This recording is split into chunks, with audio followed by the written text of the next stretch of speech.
Logo ডিজাইনের ক্লাসে আপনাদের সবাইকে স্বাগত জানাচ্ছি। আমি হাসান রায়হান। আজকে আমরা শিখব হচ্ছে একটা সিম্পল লোগো কিভাবে ডিজাইন করতে হয় গ্রিড দিয়ে। সো আমরা একটা ডব্লিউ লোগো আঁকবো, অথবা এটিকে আমরা এম হিসেবেও ব্যবহার করতে পারি। সো আমরা একটা আর্টবোর্ড নিব, কন্ট্রোল এন প্রেস করলে আমাদের এই উইন্ডোটা চলে আসবে। আমরা লোগো ডিজাইনের ক্ষেত্রে সাধারণত ব্যবহার করি যে আমাদের সেম সাইজের, অর্থাৎ চারপাশে একই রকমের দূরত্ব থাকবে এরকম টাইপের একটা আর্টবোর্ড, অর্থাৎ স্কোয়ার শেপ যেটিকে আমরা বলছি। সো আমরা যদি এখানে পিক্সেল দিয়ে নেই, ধরেন আমরা পিক্সেল করে নিচ্ছি, এখানে দিচ্ছি 1000 পিক্সেল, দেন কপি করে এখানেও দিব 1000, অ্যান্ড ব্লিডটা আমরা 0 করে দিব, 0 সবগুলাতেই 0 করে দিব। অ্যান্ড দেন এখানে কালার মোড হচ্ছে আমরা RGB করে নিব, রাস্টার ইফেক্ট 300 থাকবে। এরপর ক্রিয়েটে ক্লিক করব। তো এখন দেখেন আমাদের আর্টবোর্ড রেডি। সো আমরা এখন লোগো ডিজাইনের জন্য আমাদের এখান থেকে লাইন আর্ট করে নিব। জাস্ট ধরেন এপাশে সোজা লাইন আর্ট করে নিলাম। এখন আমাদের লাইনের মধ্যে স্ট্রোক দেওয়া আছে 1 pt।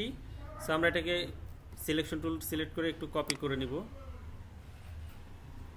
ধরেন এই দূরত্বে কপি করে নিলাম, আমরা এটাকে আরও কপি করে নিচ্ছি।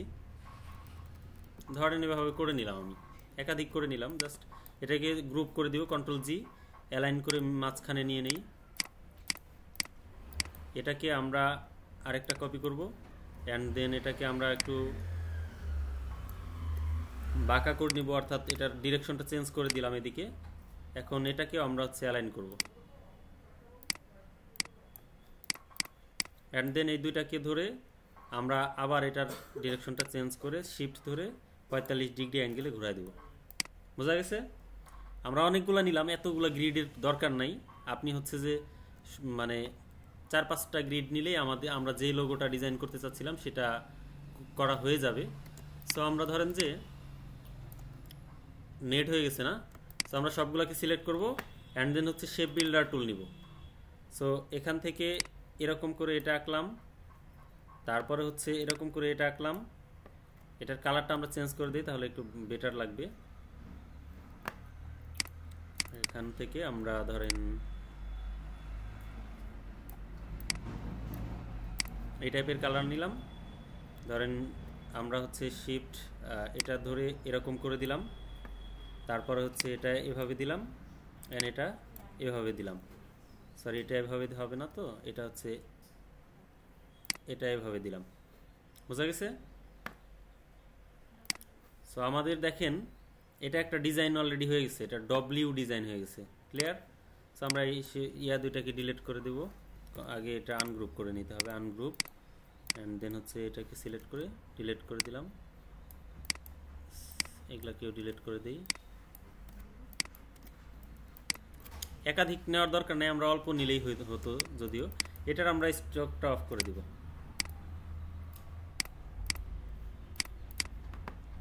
ক্লিয়ার? দেখেন এটা একটা শেপ, এটা একটা শেপ, এটা একটা শেপ, ডব্লিউ হয়ে গেছে না?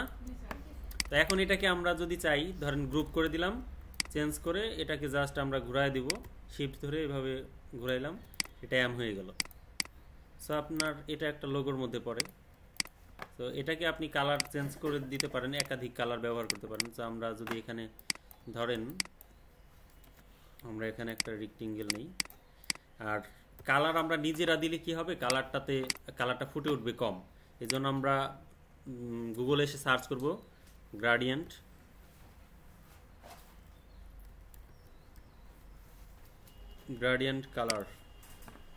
কালার প্যালেট লিখে সার্চ করব, এবং এখান থেকে হচ্ছে যে আমরা কালার সিলেক্ট করে দিব। ধরেন এখান থেকে একটা কালার নিব, এই ছবিটাকে কপি করলাম, এখানে জাস্ট পেস্ট করে দিলাম। এই কালারটা আমার ভালো লাগছে। সো এখান থেকে আমরা এটার মধ্যে এই গ্রাডিয়েন্টটা অ্যাপ্লাই করব।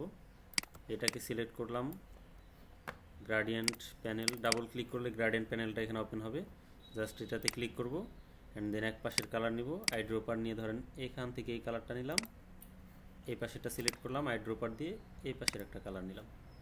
সো আমাদের গ্রাডিয়েন্ট অ্যাপ্লাই হয়ে গেছে।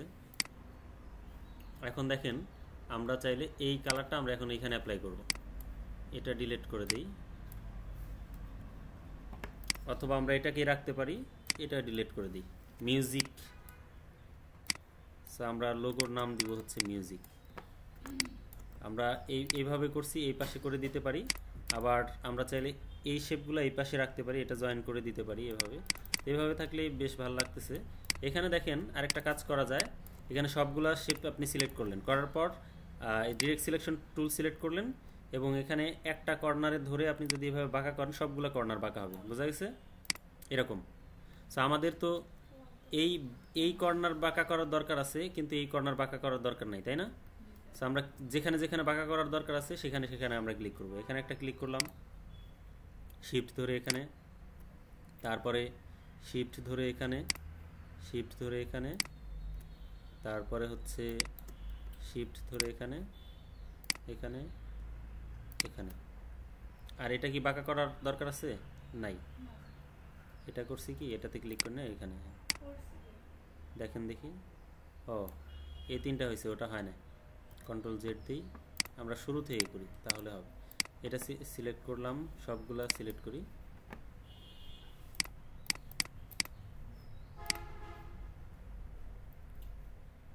এটা এটা একসাথে করা লাগবে, এটা এটা, তারপর হচ্ছে এটা এটা এটা সিলেক্ট হয় না। আমরা একটু কন্ট্রোল জেড দিই, তাহলে আবার শুরু থেকে আমরা করতে পারবো। ঘুরে গেছে, আমরা এটা ডিলিট দিয়ে দিই, এটাকে আবার উল্টায় আনি আমরা। Just direct selection tool select করলাম, অ্যান্ড দেন হচ্ছে এটাতে সিলেক্ট করলাম, অল্টার চেপে এটা এটা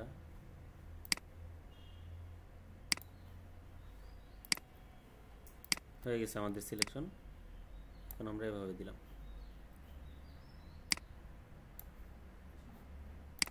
হয়ে গেছে না? এখন ভালো লাগতেছে না? তো ধরেন এভাবে রাখলাম। এখন হচ্ছে আমরা এটাতে গ্রেডিয়েন্ট অ্যাপ্লাই করব, এই কালারের গ্রেডিয়েন্ট অ্যাপ্লাই করব। সো আমরা, এটা বেশ বড় হয়ে গেছে, আমরা একটু ছোট করে নিই। এখন আমরা এটাকে সিলেক্ট করব, আর আইড্রপার দিয়ে এটা সিলেক্ট করলেই দেখেন আমাদের কালার এখানে অ্যাপ্লাই হয়ে গেছে একটা কালার। তো সেম কালার আমরা অ্যাপ্লাই করব। এটাকে ধরে আবার আইড্রপার নিব, আবার এটাকে ধরে আইড্রপার নিব। দেখেন আমাদের এখন ডিরেকশনটা চেঞ্জ করতে হবে। যদিও এটা হয়েছে একটু ইফেক্ট বোঝা যাচ্ছে না, আমাদের প্রজেক্টরে হয়তো একটু কম বোঝা যাচ্ছে, কিন্তু স্ক্রিনে বেশ ভালো দেখা যাচ্ছে। হ্যাঁ, সো আপনি এটা ডিরেকশনটা চেঞ্জ করতে পারেন। এই গ্রেডিয়েন্টে ক্লিক করার পরে আপনি এভাবে ডিরেকশনটা চেঞ্জ করে দিতে পারেন। তারপরে এটা সিলেক্ট করবেন, আবার গ্রেডিয়েন্টে সিলেক্ট করবেন, এটার ডিরেকশন আপনি এভাবে চেঞ্জ করে দিতে পারেন। এইভাবে দেওয়া যায়। এটার ডিরেকশনও আপনি এভাবে করে দিলে বেটার লাগে। চেঞ্জ হয়ে গেল।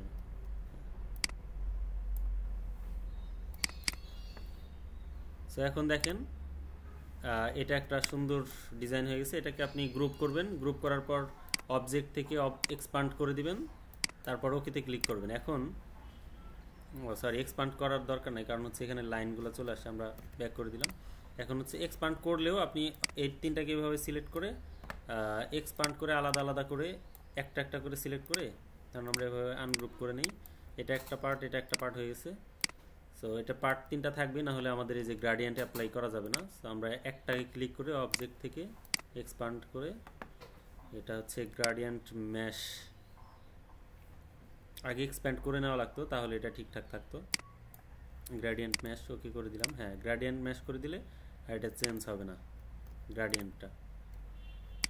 তো আমরা এভাবেও রাখতে পারি, এভাবে ব্যবহার করতে পারি, কিন্তু অনেক সময় এভাবে ছোট করলে এটার এই রাউন্ড রেক্টেঙ্গেলগুলো চেঞ্জ হয়ে যেতে পারে ডিরেকশন। সো আমরা এটাকে গ্রুপ করে নিলাম। এখন হচ্ছে আমরা টেক্সট বসাবো। ধরেন যে এখানে লিখতে পারি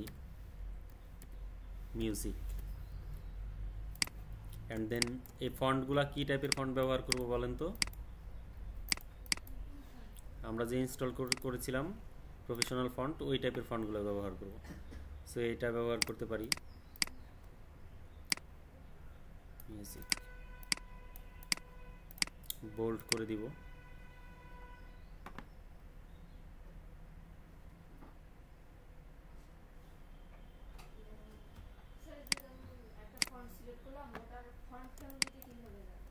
এই যে এখানে আছে অপশনস, এটা হচ্ছে ফন্ট। ফন্ট সিলেক্ট করলে দেখতে পাবেন বাম পাশে অপশন থাকবে ঘরের মধ্যে 18টা ফ্যামিলি আছে এর। তো এখান থেকে আপনি সিলেক্ট করে নিতে পারবেন জাস্ট ফন্টটা সিলেক্ট করার পর। তো এটার কালারটা আমরা একটু চেঞ্জ করে দিব, হোয়াইট টাইপের কালার দিলাম, এখানে যদিও দেখা যাচ্ছে না। এখন দেখেন আমরা হচ্ছে এটা ডিলিট করে দিলাম, এটাকে গ্রুপ করে দিই। এখানে আরেকটা অপশনস আছে যে আপনি যখন লোগো ডিজাইন করবেন, লোগো ডিজাইনের পরে অবশ্যই আপনার এই যে শেপগুলো আছে এগুলা, এটা টেক্সট আকারে আছে না এখন মিউজিক লেখাটা, এটাকে আপনি টেক্সট আকারে রাখবেন না, এটাকে আপনি রাইট বাটন প্রেস করে ক্রিয়েট আউটলাইন করে দিতে হবে। সো ক্রিয়েট আউটলাইন করে দিলে এটা একটা অবজেক্ট হিসেবে গণ্য হবে এবং এটা আপনি ব্যবহার করতে পারবেন। এখন আমরা এটাকে জাস্ট সেভ করব, ডিলিট করে দিলাম, আমাদের গ্রেডিয়েন্টের তো দরকার নাই এটার। এটাকে বড় করে নিব, বড় করে নিলাম। এখন এটাকে আমরা সেভ করব পিএনজি করে, পিএনজি 24 অ্যান্ড দেন হচ্ছে এটার সাথে ক্লিক করে নিলাম। এখন এটাকে সেভ করব, হচ্ছে গেলাম সেভ অ্যান্ড হচ্ছে আমরা সেভ করি ফোল্ডারে লোগো, হ্যাঁ সেভ। সো এখন দেখেন আমাদের জেপিজিটা সেভ হয়ে গেছে এখানে, পিএনজি সরি। সো কোথায় আরেকটা ফোল্ডার ছিল হাসান রায়হান নামে, ডব্লিউ